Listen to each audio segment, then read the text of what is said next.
Morning. Good morning. Good morning. Nice to meet you. I'm very happy that you are here because you are the first woman that come here. So you're making Really? history in this podcast. Okay. And so I'm very glad like you take action because you don't ask me. You take action. I don't know it was your son first or you first, but I see the ball, the calendar and I see that you are related in some way. I don't know how I find out, but you take action. Yeah, it was my son actually. He texted me and said go sign up for this and I was like, "Okay." And then about 30 minutes later he called. He said, "Mom, did you go sign up?" I was like, "No, not yet." So he follow you up. Yes, that is like my person that's pushing me. He's my pusher. And then, knowing doing this for the first time and doing with somebody you don't know, it's a challenge for everyone. Even me, I never do it in my life. Wow. And so I'm proud every person come here like for the first time, we know each other and that's very how you say like I don't know how to say in English like I I want to say it's very good, you know. Yes, it is. It's And now I know you are a realtor. I know you are a notary. I know you are a mother. And but I want to know a lot of things that you are telling me out of camera, and I want to know how the journey start before everything. Like I know you are Barbara now with with set of goals, right. different person. Right. But let's come back to your 20s. 20s. Don't say it like that, like it's like 200 years ago. That was Listen. like few years ago. Listen. Tell No. me, what was your 20s. dream at your 20s? In my 20s, I was a mother of two, not thinking that I would be doing what I'm doing. So you was already mama? I was a, I had my first. I was pregnant at 16. I had my son at 17. Wow. Still Different in times. high school. Um, So that's challenging. 12th grade, still in high school, and honestly, growing up, I didn't have the best relationship with my mom. We butt heads a lot. I moved out at 16. At 16? Um, I lived with my aunt. And I remember when my mom found out that I was pregnant, she was like, "You ain't gonna be nothing." And I was like, "What?" So when I got pregnant with him, I went to school. I was in honors. 12th grade year, I had him in October, and I signed my own doctor's note to go back to finish because I was only going to school half day, half year, and I was determined to walk across that stage. So where was that? Where? Uh, West Jeff High School, 1998. But he was here It was here. It was West Bank. I'm in born and West Bank. raised from on the West Bank. I moved to Slidell 3 years ago. Born and raised on the West Bank. But yeah, I signed my own paperwork because I only had 2 months left of school, and I signed my own doctor's note and went back to school and so that the doctor released me, but the doctor didn't. So you have your baby before your 12th grade that you're saying No, to I me? was in 12th grade when I had Oh, him. okay, Yeah, okay. senior. Yes. And the relationship with the father, it was good? No. No? No. He was older than I was. He was abusive.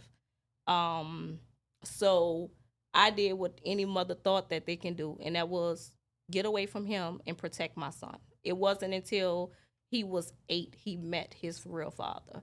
My daughter's dad is who raised my son. It was until 8 years. He was 8 years old. Then you say, okay, I'm gonna show him who is your dad. So the dad was calling, like, show me my kid, No, or you I decide, lost all contact with him.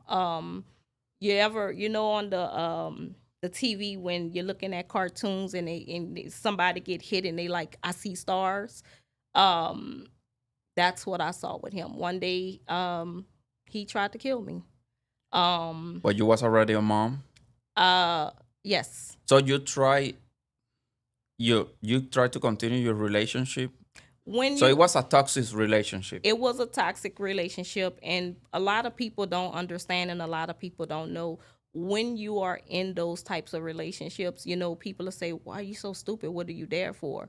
But they start with the embedded in the brain, "I'm gonna kill you," or "If I don't kill you, then I'm gonna kill somebody else." Right? That's how they get you to stay in there because they don't know, the world don't know you trying to protect somebody else and or yourself.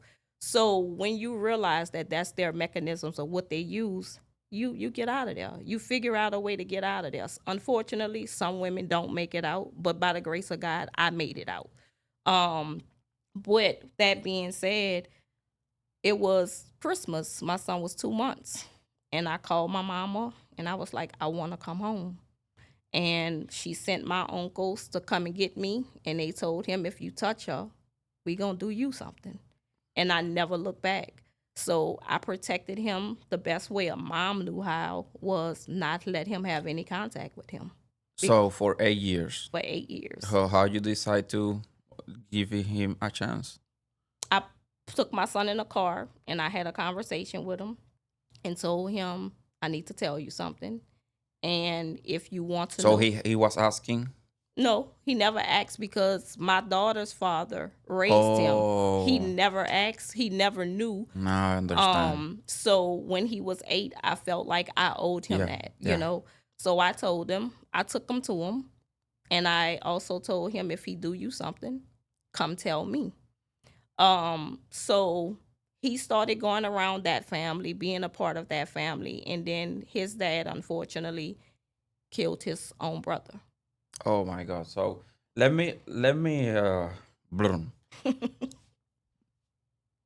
Yes. So you like you are saying very important points because some women don't get out of that toxic relationship, but you are no, you know, was a woman, you was a child. I was a child. So uh so you don't understand what was happening. That was your normal in Yes. that moment. So people, if the people judge you because you was there, they don't understand. Like, you are a child, Yes. you don't know your identity yet. Now Yes. you are a mother, so you are not important anymore. It's your child. Yes. So you are in a situation like you are blind because your focus is your child, Yes. because that's the mother nature. Yes. Even if you having a 16, so you want to focus on your child, but you are leading with your mom in this year and your relationship here, and being mother, that is not an easy job. So it's like you jump from 16 to have 40 years old inside that girl, right? Yes. And Yes. then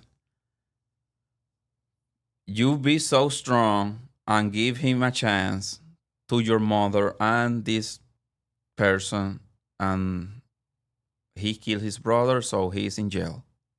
He went to jail, and my son, through the years, he had a lot of hatred built up for him, um because of that, because that was the one person on that side of the family that picked him up, that did things with him, that called Oh, him, okay. and he felt like he took something from him. But as you grow, you have to learn to give people grace, right? Yeah. So when you realize that his dad was diagnosed with different things, um I had to start talking to him in another way of, that's not him. You understand what I'm saying? That's what's inside of him, the sicknesses, the illnesses, and learn to forgive, because you don't want that to hold you back in Yeah. your life, and because forgiveness will keep you from moving forward. So this guy, the father of your son, he was around. He's from the same area as you. Yes. Yes. So what I'm catching here is like some people on that area at that moment that you born and raised. It was like living in a, how you say this, like in traumatic space, like everybody was fighting in the drama, so everybody was a hothead, like. I wouldn't say that, because, to be honest, again, as you start figuring out who you are, where you come from, Yeah, your yeah. background, and all of that stuff, my mom is the most humble person you'll ever meet. Okay. Um, Never cursed, never smoked, never drank. However, if you flip to my dad, I was more of my dad, but I learned through the years that my mama endured stuff with him. My older sister endured, domestic abuse, and it's generational. You get what I'm saying? So Exactly, exactly. That's exactly what I'm trying to say. Like, like in your area, it was like that type of building. Yes. So you grow in an environment of abuse, of disrespectful, hitting women, and that's Yes. normal. Right. That's the normal. Oh, your boyfriend hit you. Ah, that's okay, girl. That's normal. Yeah. Well, I wouldn't say that it's normal. No, but not normal. But But you yeah. believe that it's normal. Yes. You know. Yes. Wow. And when you're a child, it's I don't know. It's very. I don't want to Yes. curse, but it work with your mind. Yes, it does. And you got to go through some healing. You definitely have to really sit back, and that's one of the reasons why I'm actually writing a book right now. Like the journey of how I healed, how I got over, how I figured out who I was as a person, where did I come from, and how to break those cycles. Yeah, it take a lot of years. It does. And so you have your second baby. Hmm. So your second baby is the boy or the girl? The second is my daughter. Your Was my daughter. daughter, yes. Okay, so when you have your daughter, I had my daughter in '05. so how old was you? '05. Oh. So you have 16 and then you have your Yeah, girl it's like about 20, like 20, 19, 4 years later, yeah, 5 years later, 5 years 21, yeah. 5 years later. So then you have your baby and you was in a healthy relationship in that moment. As far as physical abuse, I didn't experience Yeah. that. Verbal abuse, I Okay. experienced that. Okay. So this is something in the air. Exactly. Something in the air. He was a great guy. He provided, but You was together. I was together Okay, with him okay. for 12 years. Oh, okay, so you was together. We were together. He, like I said, we lived together and everything, but he was verbally abusive. And I knew that that's not what I wanted. And I remember there were days when my son was like 4 or 5 years old. When he would drink, he would say, "Your mama is a," Exactly. and I would be in the bathroom taking my son, and "You will not be like this. You don't listen to this." And there was days that sometimes he would get drunk. I would leave my kids in the house and let them go to sleep. And I would go in my car and go sleep in my car and just pray and like, I need out. I want out. Give me a way out.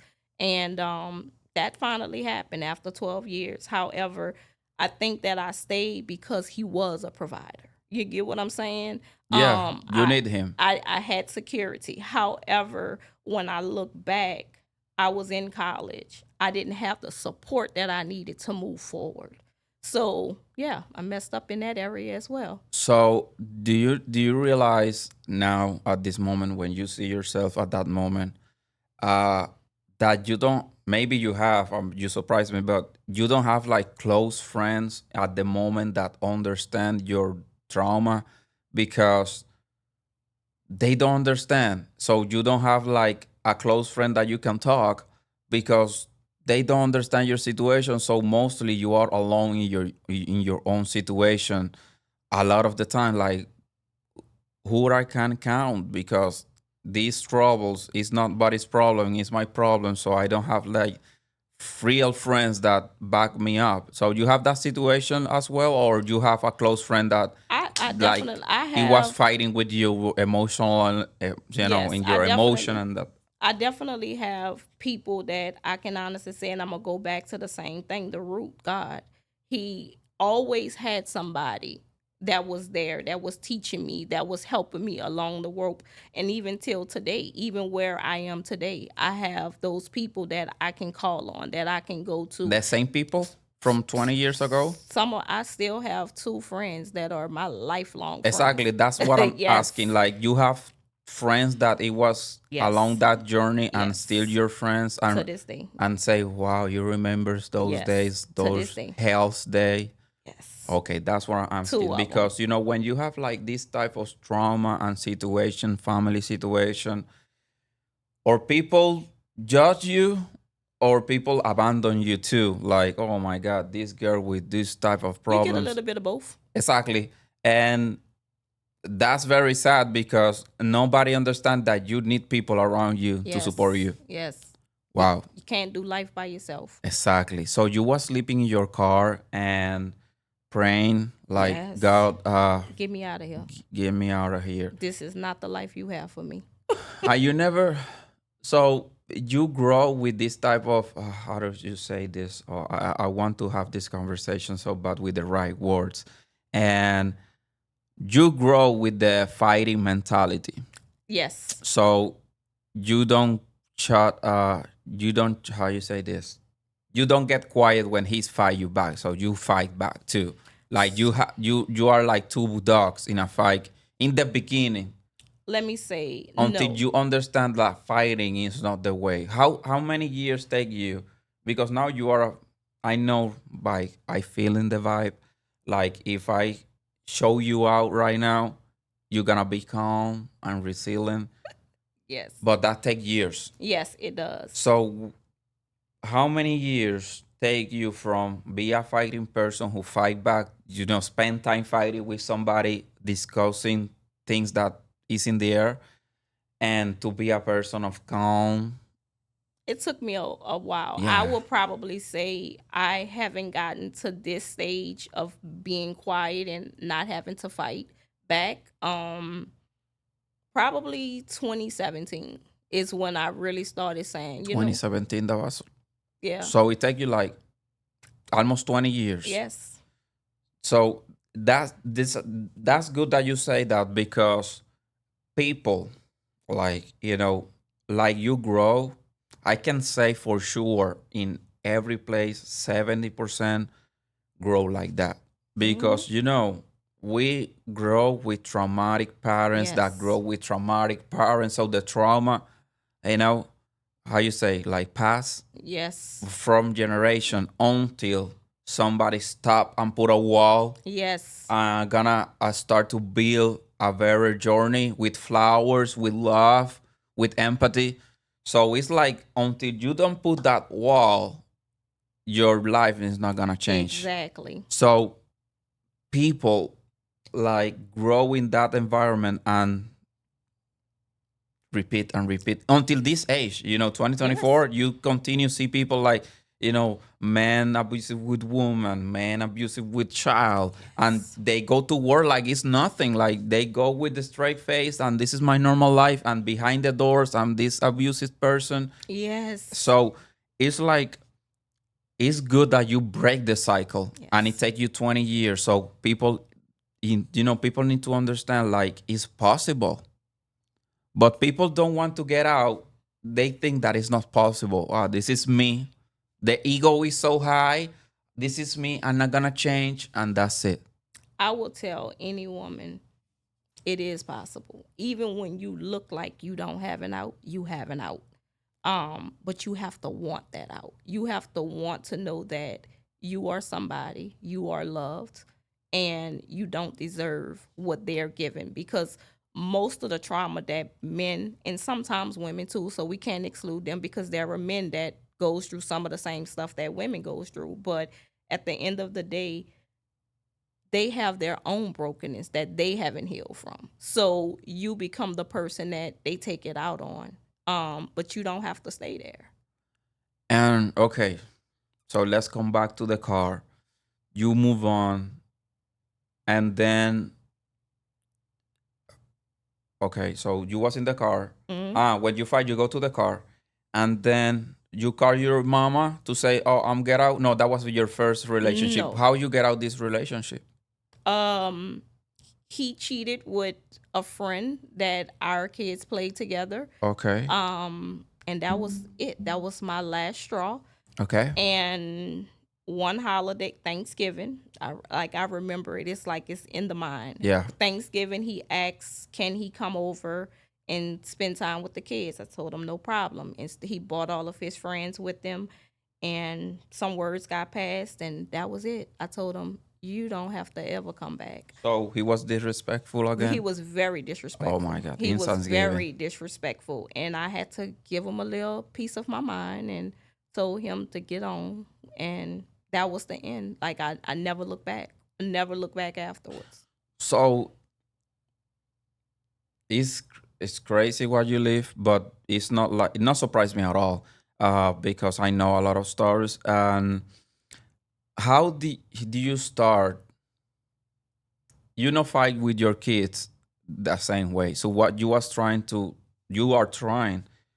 build your relationship with your kids with love and empathy, right? So it was Correct. like hard because you are putting a bubble, and these guys are trying to break that bubble, and you continue to try to have a normal life. Oh, I want to my kid to have a relationship with their father, even I don't want to, but that's the normal standard. Right. But in your heart, it's like you don't want to, because you want to build your son with love Right. and together and whatever. Right. That's amazing job that you was fighting a lot of demons in that Mm-hmm. moment. And so what happened with your daughter again that you was telling me? So Hurricane Katrina, I lost my daughter. We were in an accident coming home. So you get out for the hurricane. Where you go? We were in Texas and we were living in Texas. We were coming back home to move back home. So you was This oh this okay. was after her. So she died in '06. Okay, so let me get this straight. So the hurricane came here, but you was in Texas. So you don't was affected. So no. So here it is. All right. I was married. I was with a guy. We moved to Texas. Okay. He was a photographer. At the time he wasn't my husband. Okay. Um we made the decision to come back home because he still was traveling back and forth on the road. So when we were coming back home, we couldn't get in contact with anybody. My dad was to meet us in Hammond. And when we got to Hammond, I'm like, Daddy, what's all the traffic? He was like, we're in the middle of a hurricane. And I'm like, what? So we turned around, went to Baton Rouge with a U-Haul of furniture, everything, right? So we go to Baton Rouge. So you was so in your things that you don't know the hurricane was coming We had no and clue. that big, you We know. had no clue. We had Wow. literally drove back from Texas. We were living in Waco, Texas. Okay. Um, we had to get a hotel in Baton Rouge. We were finally able to get in contact with my mom, my sister, and stuff like that. So all of us got a hotel, and my mom then was like, "We're gonna go to Texas." I'm like, "We're not going back to Texas. We just came from Texas." Yeah. So we wind up going to Beaumont, Texas. Found us a place to stay out there, unpacked the U-Haul, and Hurricane Rita hit. Wow. So here we are going back to Waco, Texas, where my mom then went with my uncle. So we stayed out there for another year, and then we came back. And when we were coming back, the only place that was taking the U-Hauls was Hammond. I was able to get my son registered in school that day, but I had to go back the next day to go register her because at the time she was in kindergarten and the person who was doing the registration was not there that day. So I had to go back the next day. So she had to drive with us to Hammond.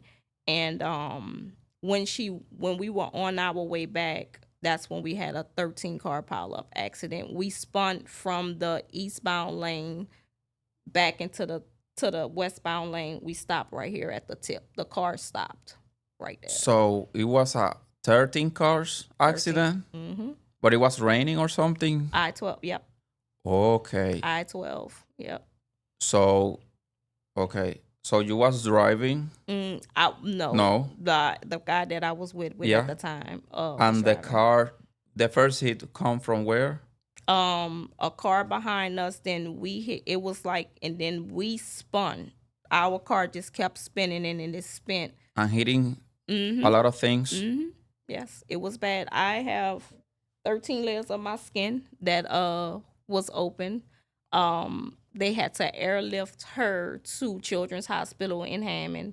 But yeah, it was really bad. So it was the four of you guys in the same No, car? my son was not in the car. He was at school.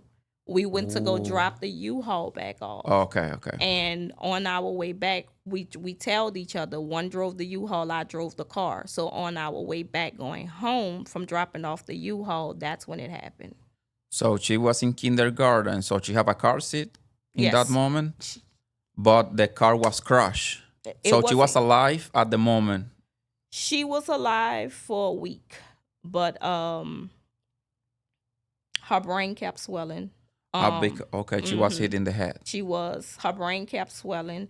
She pulled her own tubes out The doctors was like, we never saw anything like this, but they were not going to go back and put it back in her because she was breathing fine. They was going to leave it alone.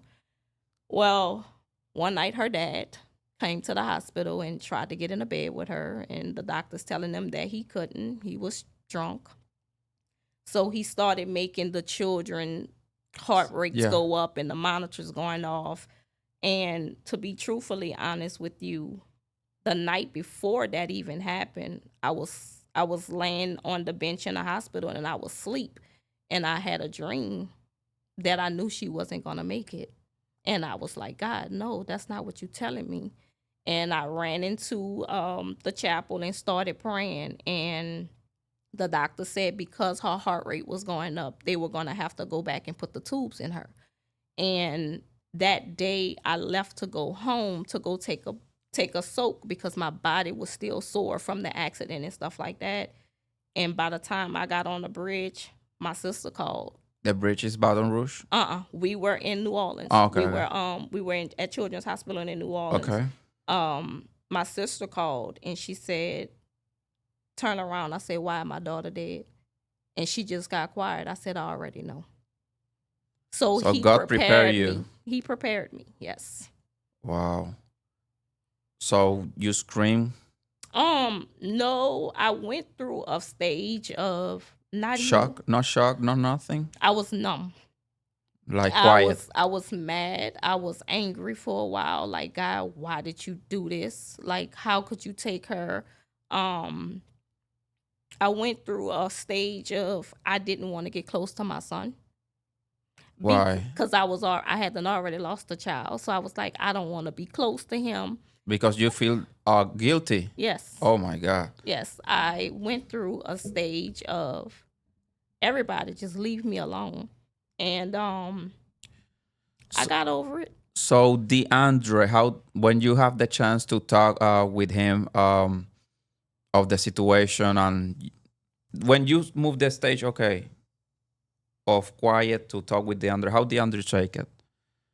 Like he lose the sister because he's a child, so I honestly didn't know how he took it. Like, yeah, they offered us counseling, and let's be honest, we all say I'm not going to counseling. That's what we say, and I'm not bringing my child to yeah, counseling. yeah. That's what It wasn't until I started listening to my son's rap songs of how he started feeling, and I would replay, and then I would say, I never knew you felt like that. Like, I did not know what he was dealing with, how he was processing stuff. I heard it in his music. Oh my And God. growing up, I used to always tell him, be mindful of who you listening to and what you listening to. Because that can determine who your life is. Because some of these people that's out here rapping and stuff, they telling you y'all idolizing them, but they're telling you to go kill somebody or go do this or go do that, and that's not the life that you want. And it was. And I'm a music person. Music kills. That's my thing, right? Above TV, I'm gonna listen to music. Um, and then when I started listening to his songs, I started understanding who my son was. So so your son DeAndre, by the way, shout out to DeAndre. So he was expressing his feelings through the art. Yes. Okay, yeah, because he's a child. He don't know to express himself. So in his art, and I see this situation too in people trauma, uh, or if they don't have an art of singing like your son have a blessed to do, they draw, Yes. Yes. or they start to develop some characteristic of abuse or something. And so let's go to that point. I'm very sorry about your daughter, and Thank you. that's something happened to me. I I cannot imagine, the Right. pain that you gone through. Right. But if you step back and watch your life, the life was preparing you with hard situation, and then when that come, you was so strong. Because let me tell you, that was right in your story anyway. So you cannot change that. Right. And if you think like that, all the situation you have before that moment, the life made you stronger to that situation to be standing today and talk with me like calm, right? So let's go to when your kids start to rap at 11. Like he told me he was talking about a lot of profanity, Mm-hmm. and I was surprised. Like at 11, at 11, I was trying to think what I was thinking at 11, but I can assure you it was not my smacking ass or Right. that's that thing. Right. Right. Right. So when you're trying to do good in your life with your sons, with your relationship, and your sons start to talking like that, how was that flip you? How that like boom, like So oh my god, another thing is so happening. he used to be in the backyard rapping. I Okay. didn't know about the profanity back then. It Ah, so because I could tell you no lie, he doesn't do that. He knows you better show me respect. I don't play that, right? I'm from okay. the old school. Yeah. Um, but as he got older and became who he was, I'll listen to it, and sometimes he'll be like, "Mom, I'm about to tell you they got some cursing up in here," and I'll be like, "Okay," but I had to understand. I knew through his music I was learning him. You know, you'll hear a lot of people say, "I know my child." No, you know your child for who they are, but when they're no longer in your house, when they're doing their own thing, you don't know that child anymore, right? So through his music, even to this day, I'm still learning him through his music. You learn stuff through their music because they're telling you their truths. So he don't disappoint you at all in the beginning when you start hearing that at 11. No, because that was his way of expressing who he was, what he felt, and that was his avenue of getting it out. So you was accepting the Being root. the choice that he was Yeah. wanting to rap, you know that you're gonna find it in there. So I had to accept who he was in that moment, in that season of his life. So how old he was what age when the sister happened the accident? She was 5, so he was Like 10 or 11. so 10. that's when start. Mm-hmm. Yeah. So Yes. Yep. interesting. Yep. So he start develop those skills and what he was in the school. He tell me he was in school. He was doing good in school, but he don't know what to do because he was very focused on his art. And wh- what you was doing in your life in that moment? Like what was your income? I was an assistant manager for Walgreens. So I was Walgreens. working at Okay. Walgreens. I can honestly say I always worked to make sure that my kids had, right? Yeah.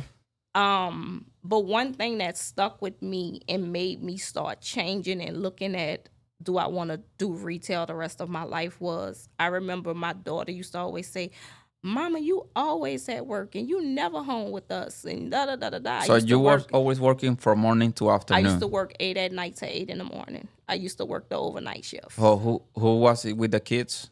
My mom would have them, or my daughter's grandmother would keep them for me. Oh, okay. So I worked 12-hour shifts at Walgreens, 8 at night to 8 in the morning. And I had one of my friends that's still my friends to this day. She used to always say, "Why don't you do real estate?" And I was like, "Girl, I don't want to do that." I was in school. I was in school getting my business degree, and So you one know in your heart you want to be a business person, no, I didn't. but you was studying business. I So it knew was something. I knew I wanted to do something, and I Something. knew I needed to do something, and I did not want to be, well, yeah, you can say that, because I didn't want to keep working somebody's job, Yeah. and I wanted to dictate my life the way I wanted to, So you right? finished school. I finished So school. you had your degree. I had no, not yet. I was in college. Okay. I decided to enroll in college, Okay. back in college. And one of my friends that worked with me at Walgreens used to always tell me, "You ought to be an agent." I was like, "Girl, I'm not doing no real estate." And one day I was just thumping through the book, looking at what I can get underneath this, and real estate came up. So I finally left Walgreens. And I went to CVS because I had gotten better hours working 7 on, 7 Yeah. off. And um in college, and then I enrolled in real estate school. So I was going to school Monday, Wednesday, and Friday. Going to real estate school Tuesdays and Thursday nights. Really not getting any sleep. But I knew what I needed to do, right? I finished real estate school. I got my college degree.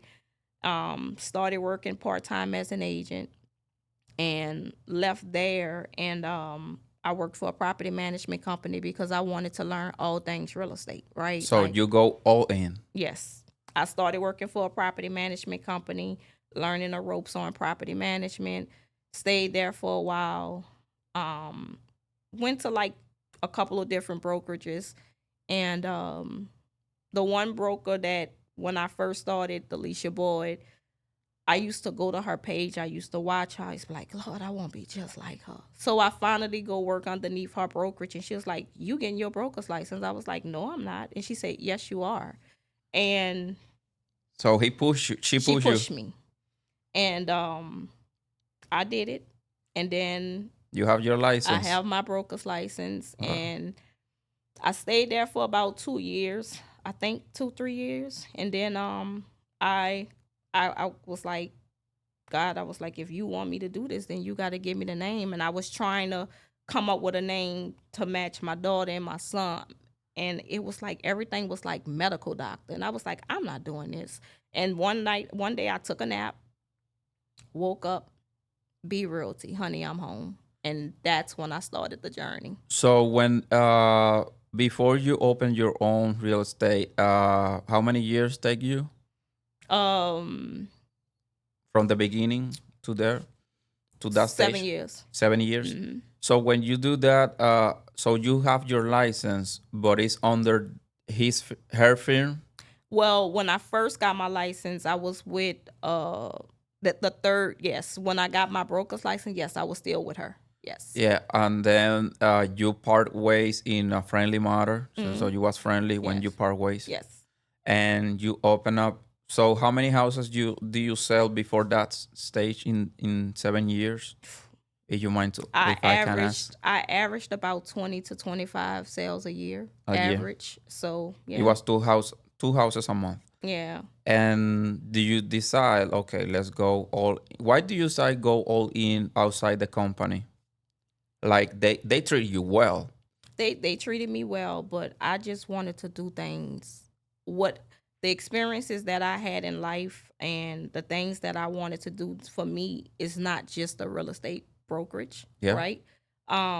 It's a hive, and that hive consists of not just buying and selling homes. It's about the journey that I went on, the things that I've endured. Yeah. Um and it's really, to be honest with you, because I never thought that my son was ever gonna get licensed. It was woman-owned business. It was for women that didn't have a voice, because at one stage in my life, I didn't have a voice. So I knew that real estate, I learned through real estate, you have a voice, because in certain situations you have to stand up for yourself. You have to stand up for your clients. So I wanted a place that women like me went through some of the struggles that I went through, whether it was being molested, because I've experienced that too, abusive relationships where you didn't have a voice. This was an avenue to give you a voice.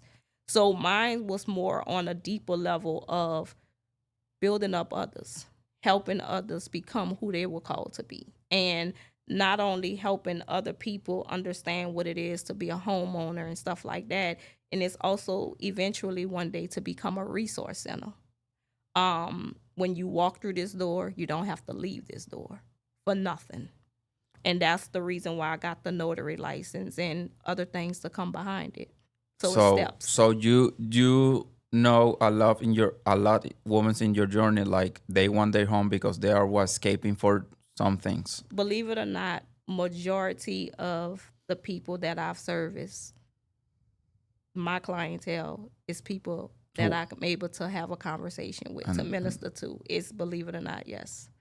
you remember you say now that you are a woman. Women have a lot of limitation. Uh, in terms of speak out, Mm-hmm.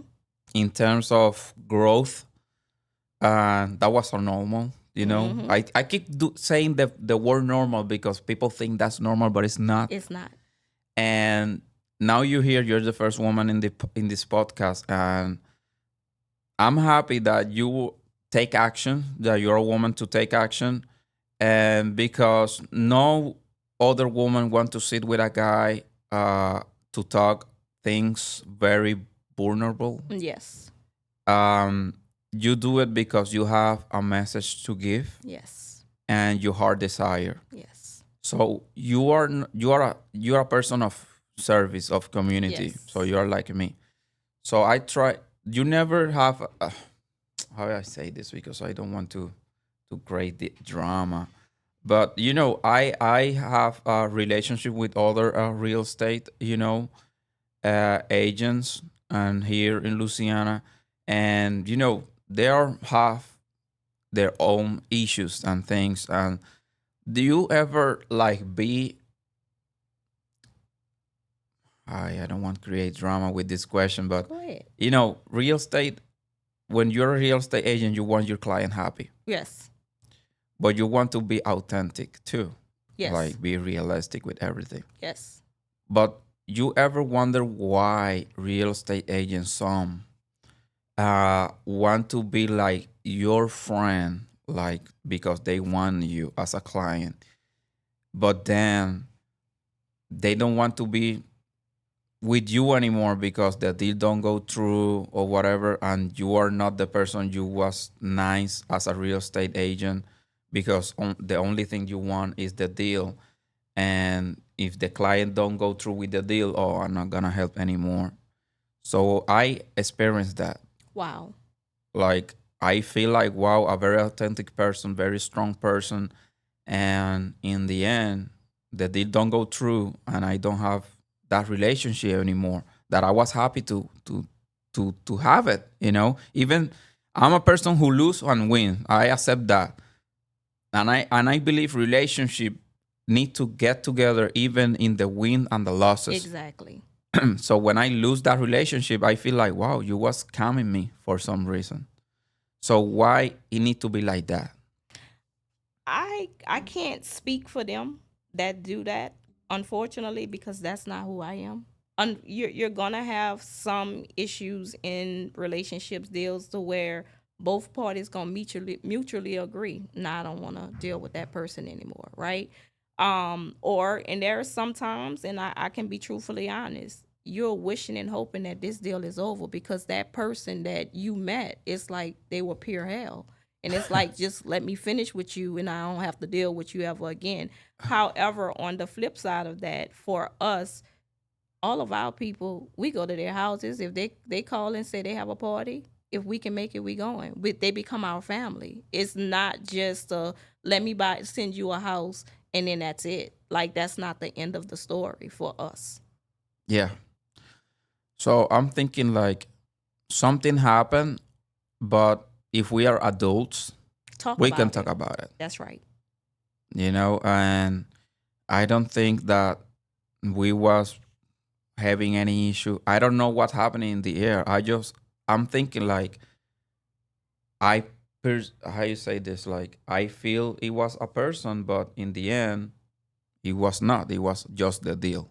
And some unfortunately again, some that's it. It's just the deal for them. You know Just the what I deal. mean? Some of them is just the deal. For others, it's more than just the deal. The deal is gonna happen, and for me, I don't lead with the dollar because if you are a seller and you're having financial difficulties or whatever, and I know your story, I don't need to go after you for the highest price that I can get. You know what I mean? I'm going to do what I need to do to get you out of whatever it is that you're in because I'm a firm believer in do what you're supposed to do. Do what you called to do and the money going to come because he said he going to provide. So when you open B Realty is the name of something that you dream to. Yes. Yes, it did. It was. And yes, Where we is were. your office? So we are virtual now Yeah. because Hurricane Ida unfortunately took our office Yeah. away. And then I had an office in Slidell, but I realized nobody never come to the office. Yeah. So why spend it? Yeah, we are not in an office environment anymore. Yeah, so we do a lot of our meetings on Zoom, or we get like one of those virtual office, those Yeah. co-working spaces, but there was no need to keep an overhead that wasn't serving any purpose. I'm the only one that was there most of the time. Yeah, that's a very smart decision. So right now you start how many years ago 2011. with B? No. B Realty birthed in 2018. With B. Okay. So when you decide to go all in, that was yourself or you bring another partner with you? All me. Or you? I saved my money and I paid everything. No loans, no nothing. So how you I know your story, your son's story, but I want to know your side. How you convince him? I didn't. I tried in the beginning, and when he moved to Texas, he used to tell me he didn't want to do real estate because I stayed on my phone, blah blah blah blah. And when he moved to Texas, he was working for a pest control company, and he had to go out and get deals and this, Yeah, that, and the other. the And then same one day actions. he called. He was like, I could have been doing this for real estate. I said, oh, the light bulb finally went off, right? And he started going to school for Texas, getting his Texas license, and he started out there. And when he had his first deal, I was like, look, boy, I'm not getting paid off of this deal. Them people is like, I'm not helping you, but I still helped him because it was my child. Yeah. But then it was like we had something to talk about now. Now he understood the conversations, and to be truthfully honest, I didn't even think he was coming back home. But I knew last year it was like everything was happening, and I'm like, God, what is going on? Like, I felt like I was just losing, and I was like, the money wasn't flowing. I'm like, God, what is happening? And I was like, you bought me this far for to leave me? Like, what is going on? And the whole time he was tearing it down just to build it up. What I thought that he was. So one day my son called, and he was like, he called crying. He said, Ma, I just need to tell you something. He said, I see you. I understand why you do all the stuff that you're doing. He said the brokerage that he was at, they were telling a story of how they got this and what they're doing. And he was like, man, my mama was doing all that. I was a child helping her. And he was like, I get it. He said, Ma, I'm coming home. I'm going to get my license. And we gonna be where we need to be. You might not be living to see it all, but I understand. I love you, Ma. Keep doing what you're doing. You right on track. And that in itself was like, oh my God. I think when I kept myself together, but then when I hung up the phone, I was like, thank you, God. Here I thought you were tearing me down, but now you was like, hold on, daughter, I Yeah. got you. And because of who he is, it just pushes me to go a little bit harder. Yeah. Even when I don't want to, hence why I'm here today. You Yeah. know what I mean? Yeah. That's why I do what I do, because we have to, it's like a well-oiled machine. One side can't pump and the other side's not pumping. So we got to pump together, because this isn't just for me. This is something that we're going to pass on from generation to generation. That's a beautiful story. So I think the life was building you up for this Yes, moment. it was. If I had to go through every trial and tribulation that I've been through, I would do it again gracefully and peacefully, because I knew at the end of the story, and there's more to be told. To be honest with you, there's more to be told. When did you decide to start your book? It has been an ongoing process for the last 2 years. And this is the first year that I've decided Go all in. I'm going all in, because my coach has been like, when I first met my coach, that I've been coaching with for a year and a half now, A life coach? I have a business coach. Business coach? And Darren Vanette, and he with Kingdom Business Leaders. When I had my first Zoom call with him off record, he was like, before I start this, God said you were supposed to have this done and this done, and the tears just started running because I knew what I was supposed to be doing, right? Yeah. And he's been pushing me. And I'm like, okay, I'm gonna do it. So now I have somebody that's holding me accountable, making me do what I need to do, and that's what I've been doing. That's beautiful. And honestly, when I was just by myself trying to do it all, I couldn't do it all because it was just me, you know. And when people don't understand your vision, they don't understand your craziness, they just looking at you, but you just have to keep doing what you're doing. Um, but now that my son is here, it kind of takes the slack off of me of some of the things that I have to do so I can focus on doing other things. So, in those book, in that book that you're writing, you already start. I started, yes. I started since last year, but now I'm doing it. So you are writing or you're talking and I'm writing. writing I'm in hand I first. handwrite it and then I type it. Okay, so uh, you're gonna talk about toxic relationship and everything. Mm-hmm. Do you have the name of the book? No, No not yet. yet. Not So yet. no dream yet. It's You're definitely. gonna dream the name of the book. Uh-huh. I will. I Yeah. promise you, I will. Yes, I will. Actually, it's about healing and the steps that I took to be able to help somebody else. It's gonna be like an activity, like workbook type thing. Because there's gonna be assignments to do after every chapter. But in each one of those chapters, it does talk about what I've been through, some of my life experiences, and how I got where I am today. So if you can choose three actions for human being to heal, what those actions can be, if you can define in three words. Um, I would just tell them to one, find your tribe because you have to get with somebody that can push you and to help you with no judgment, right? You be able to be vulnerable and tell your story. Two, pray. First and foremost, pray. Ask God for guidance, ask God for strength. And three, it is okay to be selfish with self and tell people it's all about me right now. I'm dealing with me and I don't have time for nothing and nobody else. Oh, I love that selfish part because you know when if you want to heal to if you want to heal, I think if you want to heal and you want to be successful in that healing, if you want live your dream, you need to be selfish. Yes. And people go about selfish, that is a bad thing. I think it's a bad thing if you use your selfish to broke another people and broke yourself Yes. with your selfishness. I'm right, selfishness.